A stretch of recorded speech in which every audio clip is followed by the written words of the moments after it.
The scent of roses hit me first, a sickeningly sweet aroma that usually made my heart flutter. Not today, it felt like a punch to the gut. Allison stood on the porch, a bouquet of crimson roses clutched in her hand, a smug smile playing on her lips. She'd probably just come from him, the man she'd been seeing for the past 6 months, the one she thought I didn't know about. She looked like a woman who had just finished a delicious meal, satisfied and brimming, with a twisted sort of joy. She had her key, halfway to the lock when she saw it, the note taped haphazardly to the front door. The smugness instantly evaporated, replaced by a look of confusion, then a flicker of something like fear.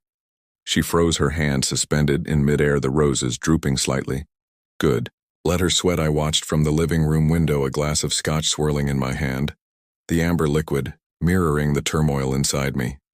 I spent weeks, no months, building up to this moment, carefully crafting my revenge, meticulously planning each step, making sure she wouldn't see it coming. It wasn't a violent revenge, not like in the movies. It was a calculated dismantling of her world piece by agonizing piece. The note was simple, elegant, even typed on crisp white paper. It read, "Allison, when need to talk, meet me inside on the couch, asterisk, no name, no flourish, just a direct, chilling invitation."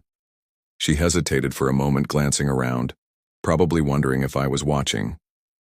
Then she pushed the key into the lock, opened the door, and stepped inside. The roses, so vibrant just moments ago, now looked like funeral flowers, their crimson, a perfect match to the fire she was about to walk into. She didn't immediately see me. I was in my usual chair, bathed in the dim light of the setting sun. A figure, almost swallowed by the shadows. She called out my name, her voice a little too high, a little too bright. "Michael. Is that you? What's this note about?"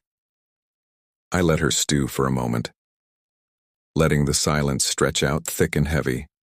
Then I took a slow sip of my scotch, the clinking of the glass, the only sound in the room. I finally looked at her, meeting her gaze with a calmness that surprised even me. "It's about us, Allison, about what we've been doing these past few months." Her eyes widened. "What are you talking about?" I don't understand." The Li slipped easily off her tongue like a well-rehearsed line in a play. "Really?" I asked, my voice soft, dangerously. "So then why don't you explain to me why your credit card statements show repeated purchases at the Rose Garden every Tuesday evening? Why your phone GPS shows you parked at the Maple and every Thursday afternoon? And more interesting, why your secret phone, the one you thought I didn't know about, has messages from Joe saying things no married woman should ever say." The color drained from her face, the roses fell from her hand, scattering onto the floor like fallen soldiers. I could see her mind working, desperately trying to find a way out, any lie that could pull her back from the brink. "Michael, this isn't what it looks like." The pathetic attempt at denial sounded hollow even to my ears.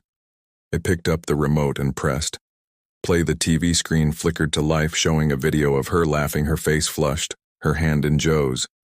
It was a compilation, videos and photos, a painstakingly collected, a visual testament to her betrayal. The video played, revealing the breadth of her deception, her kisses, her caresses, her whispered promises to another man with each frame. Her face crumpled further, her mask of innocence shattering into 1,000 pieces. She was speechless, her eyes darting between the screen and me, desperately seeking an escape. "I've had a few months to think about this, Allison," I said, my voice even controlled. "I've spent hours piecing it all together, watching you, listening to you, and knowing all the while that you're lying to my face. It was like watching a soap opera, but the joke was always on me." "Michael, please." She finally managed, tears welling up in her eyes. "I'm sorry. I don't know why I did it. It just happened. It just happened." I echoed, a bitter laugh escaping my lips. "You made a conscious decision, Allison. Every single time you lied to me, every single time you met him. It didn't just happen. You chose it." Then I gestured to a stack of papers on the coffee table. "Those are the divorce papers, Allison. They're all filled out. I even included a full breakdown of all our finances, nothing left hidden, unlike you.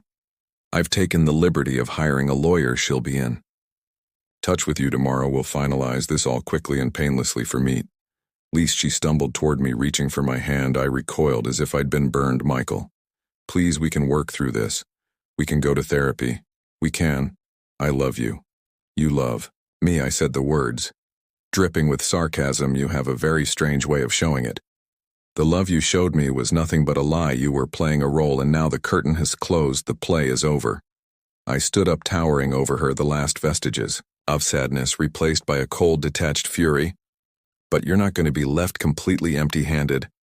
All those new purses, the fancy dinners, the nights out with your girlfriends that you were really spending with Joe are all yours to keep. The credit cards are all canceled effective midnight, but I assume you've saved some for a rainy day. Right, after all, you're a very smart woman, aren't you? Her face was a mask of despair, tears streaming down her cheeks, mascara running in dark streaks I had never seen. Her look so broken, and strangely it didn't bring me any joy, just made me feel empty. She begged, she pleaded, she swore, she chained, but my mind was made up. There was no going back from this. I led her to the door, and without another word, I opened it. Motioning for her to leave, she stood there, frozen, staring at me with pleading eyes. Go, Allison. You don't belong here anymore. I said, my voice flat, devoid of emotion, and maybe, just maybe someday, you'll understand the magnitude of what you did. She slowly, reluctantly stepped outside, the bouquet of dead roses still scattered at her feet. I watched as she walked away, her figure shrinking with each step until she was nothing but a small, insignificant speck in the distance. I closed the door, locked it, and turned back to the empty house, a silence, deafening in its totality. It wasn't a victory, not really. It was more like a cleansing, a necessary surgery to remove a festering wound. The pain was still there, raw and visceral. But now there was also a strange sense of peace. I had faced my betrayal, and now I was finally free. I walked into the living room, gathered all the things that reminded me of her, put them in a box, and went to the garage where I stored them. She was a ghost now, a memory that would one day fade. I poured myself another drink, sat in my chair, and looked out the window at the setting sun. The day was almost over. Tomorrow would be another day.